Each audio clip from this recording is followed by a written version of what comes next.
नमस्कार, विंध्या टाइम्स में आप सभी का स्वागत है। सिंगरौली मध्य भारत का वह इलाका जिसे कभी अपनी घनी हरियाली और सदियों पुराने जंगलों के लिए जाना जाता था, लेकिन आज यह जगह एक ऐसे विवाद के केंद्र में है जिसने प्रदेश की राजनीति, पर्यावरणीय बहस और कॉरपोरेट गतिविधियों पर गंभीर सवाल खड़े कर दिए हैं। क्योंकि जिस इलाके में कभी कदम रखने के लिए भी सूरज की रोशनी संघर्ष करती थी, उसी जंगल में अब मशीनों की गूंज है और स्थानीय लोग आरोप लगा रहे हैं कि यह गूंज सरकार और कॉरपोरेट के गठजोड़ की देन है। कहा जा रहा है कि यहां लगभग 6 लाख पेड़ों की अंधाधुंध कटाई हुई है। एक ऐसा आंकड़ा है जो किसी भी लोकतांत्रिक व्यवस्था को सवालों से भर देना चाहिए।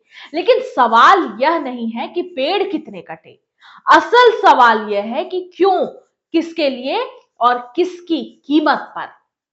सरकारी दस्तावेजों के अनुसार यह कटाई अडानी समूह के कोल माइन परियोजना के लिए हो रही है और यहीं से कहानी शुरू होती है। एक जंगल, एक कॉरपोरेट परियोजना और एक ऐसी सरकारी मशीनरी की जो आलोचकों के अनुसार जनता की नहीं, कंपनी की निगरानी में सक्रिय दिखती है। बीते दिनों जब कांग्रेस का उच्च स्तरीय जांच दल जंगल की वास्तविक स्थिति देखने पहुंचा तो उन्हें प्रवेश से पहले ही रोक दिया गया। गाड़ियों को बैरियर पर रोक दिया गया, पुलिस तैनात कर दी गई और जांच दल को यह कहते हुए वापस लौटा दिया कि यह सुरक्षा कारणों से जरूरी है। लेकिन सवाल फिर वही उठता है कि जंगल में आखिर किससे सुरक्षा चाहिए थी, पेड़ों से या सच्चाई से। कांग्रेस नेताओं, जिनमें जीतू पटवारी, उमंग सिंघार और मीनाक्षी नटराजन शामिल थे, ने आरोप लगाया कि प्रशासन ने उन्हें जंगल में जाने से इसलिए रोका क्योंकि अगर सच्चाई बाहर आ गई तो सरकार और कंपनी दोनों के लिए मुश्किलें बढ़ जाती। गेट के बाहर बैठकर उन्होंने आरोप लगाए कि पूरा प्रशासन एक कॉरपोरेट प्रोजेक्ट की रखवाली कर रहा है, ना कि जनता के अधिकारों की। इस दौरान स्थानीय आदिवासी समुदाय भी विरोध में शामिल हो गया। उनका आरोप है कि उन्हें बिना पूरी जानकारी, बिना ग्राम सभा की वास्तविक सहमति और बिना वैकल्पिक व्यवस्था के इस परियोजना के लिए विस्थापन के मुहाने पर धकेला जा रहा है। कुछ ग्रामीणों ने कैमरे के सामने कहा कि पेड़ हमारी पहचान थे, जंगल हमारा घर था, सरकार ने उसे कंपनी के हवाले कर दिया। काटे जा रहे हैं या अडानी प्रदेश है। हम कांग्रेस पार्टी की तरफ से फैक्ट चेक करना है कि जो झाड़ कट रहे हैं, पेड़ कट रहे हैं, मोदी जी कह रहे हैं एक पेड़ माँ के नाम। शिवराज चौहान इसी के मंत्री कई दिनों से पेड़ लगा रहे हैं। यहाँ 10 लाख पेड़ काटे जा रहे हैं। हम चेक करने आए, देखने आए, आदिवासी भाइयों से मिलने आए। किस कानून के तहत हमें अंदर नहीं जाने दे रहे हैं इसका पता नहीं है। 1000 ट्रक इसी सड़क से रोज निकलते, 1000 ट्रक कोयले के रोज निकलते अडानी जी के।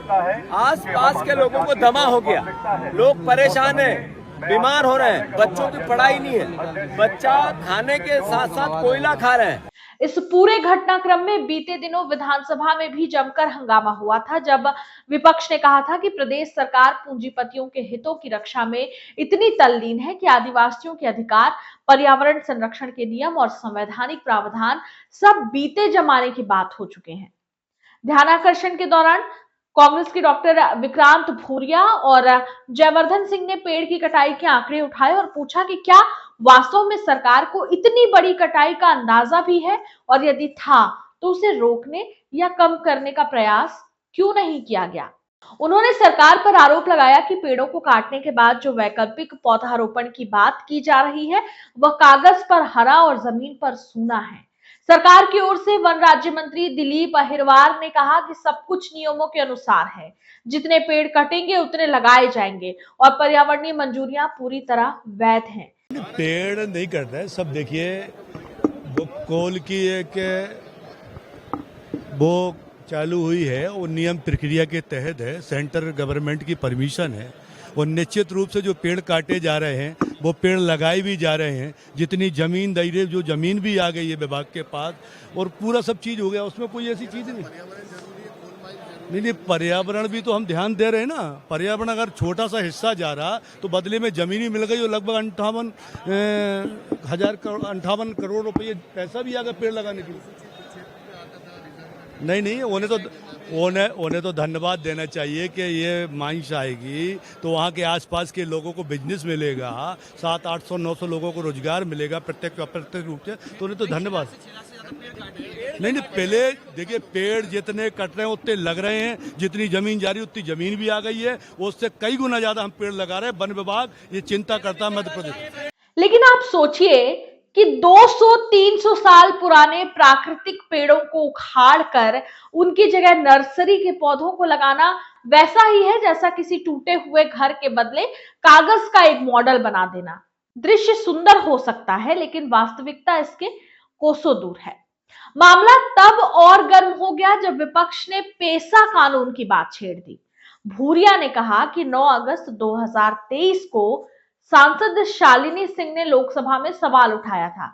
जवाब में केंद्र सरकार ने लोकसभा में बताया था कि सिंगरौली का धिरौली कोल ब्लॉक 5वीं अनुसूची में आता है, इसके चलते यहाँ पेसा एक्ट लागू है। उनका कहना था कि यह इलाका पहले संविधान की 5वीं अनुसूची में आता था।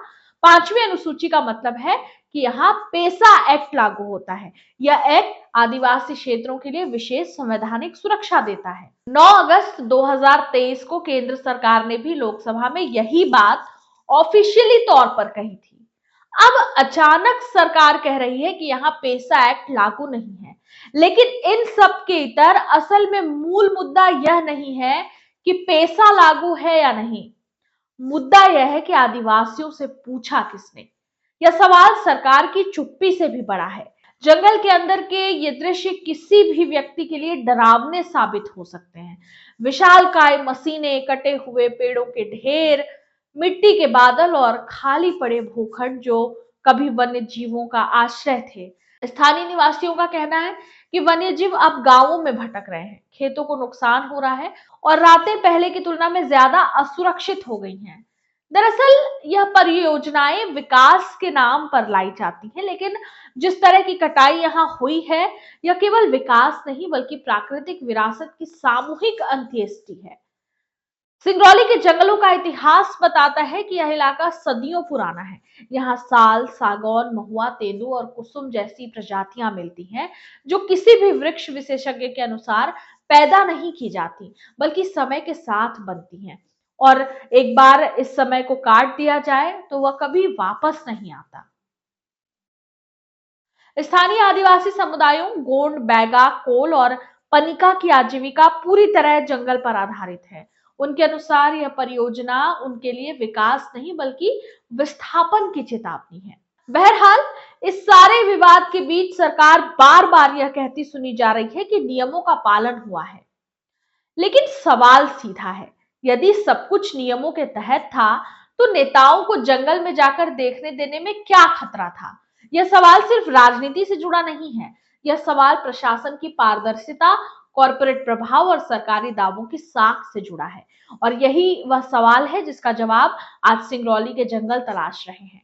कटे हुए तनों के ढेरों के बीच, सूखे पत्तों की खामोशी के बीच और उन गांवों की टूटी उम्मीदों के बीच जहां लोग डरते हैं कि उनका भविष्य कहीं किसी खदान में दफन ना हो जाए। सिंगरौली की कहानी आज सिर्फ एक जिले की कहानी नहीं है, यह उस भविष्य की चेतावनी भी है जो तब सामने आता है जब जंगलों को विकास की कीमत माना जाने लगता है और इंसानों को विस्थापन की।